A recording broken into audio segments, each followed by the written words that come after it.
kita nga sidings sa pinakapanis na yugto na naman ng ating content. Oh, muntik na naman itong maamagan kasi Chinese New Year pa ito naganap. Inuna ko munang asikasuhin itong aking labahin bago pa ako sumubok sa pinakamatinding pagsubok ng aking buhay. Buwan ng Enero 2025, pagkapatak ng Apetsa 1, doon nagsimula ang aking kalbaryo. Mag-uumpisa na kami ng spring cleaning, dito kami nagsimula sa pagpipinta. At dahil nga pipintahan ang lahat ng mga pwedeng pintahan, pinang-aalis ko yung mga bagay na pwedeng matuluan ng pinta. Kaya ganito kakalat ang aming bahay na kasing kalat ng pugadan ng ibon.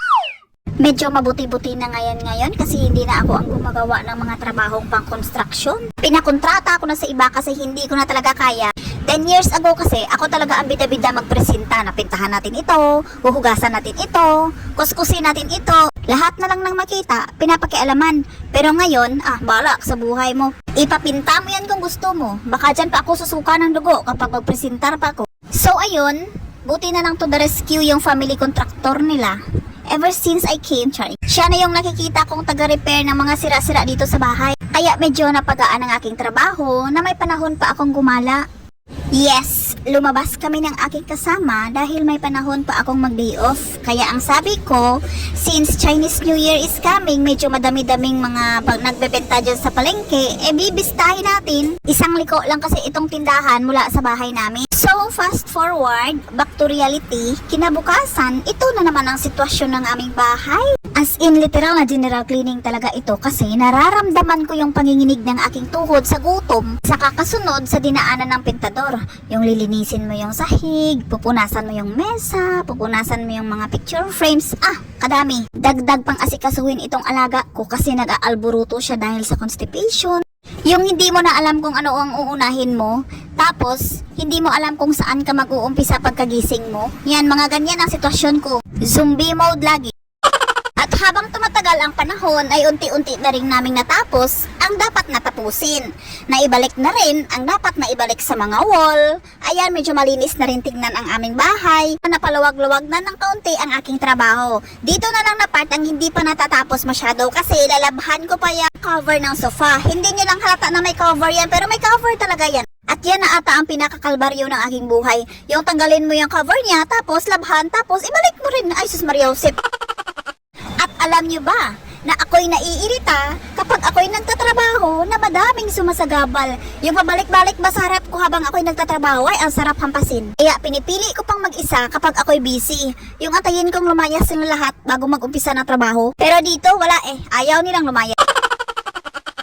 Okay mga dings, let's move forward. At dahil natapos na rin ang aking mga lilinisin, yung mga pag-general cleaning sa loob ng bahay, ito na naman, dito na naman tayo sa sabak, sa pagluluto, sa mga lutuan, o sa mga lulutuin. Dahil nga marami kaming bisita lagi kada Chinese New Year, tradisyon na rin sa aking boss na magpiprito lagi ng prawn cracker. Pero this time, ewan ko kung anong pumasok sa utak niya, ba't nag-imbento siya ng sarili niya na meron naman siyang in-order na ready to fry na.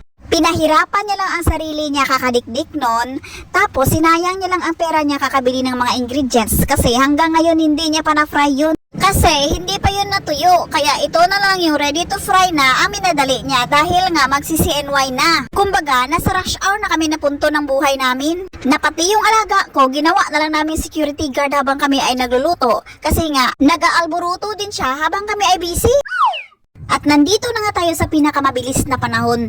Real quick talaga to kasi yun yung dinner na. Kung sa Pinas, bispiras or dispiras. Basta kainan, yun na yun.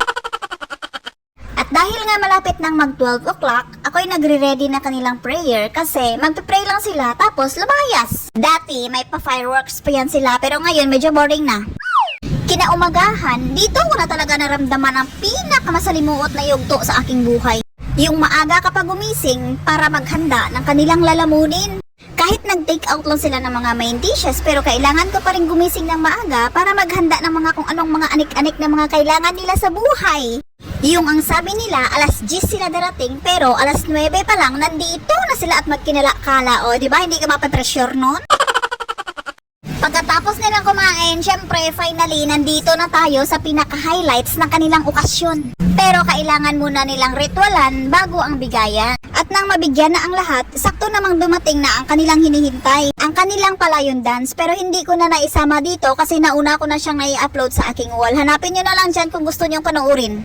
And ayun nga, pagkatapos nilang mag-perform, pinamigyan din sila ng ampaw tag-isa-isa tapos nagsilayasan na din silang lahat. Pati yung mga anak niya at mga apo niya ay unti-unti na rin nagsilayasan kaya medyo naboboard na rin siya sa mga panahong to.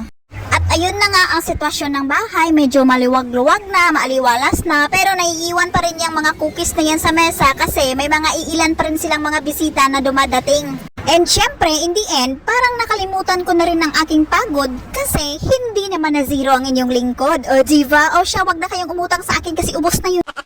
O siya, bye! God bless everyone!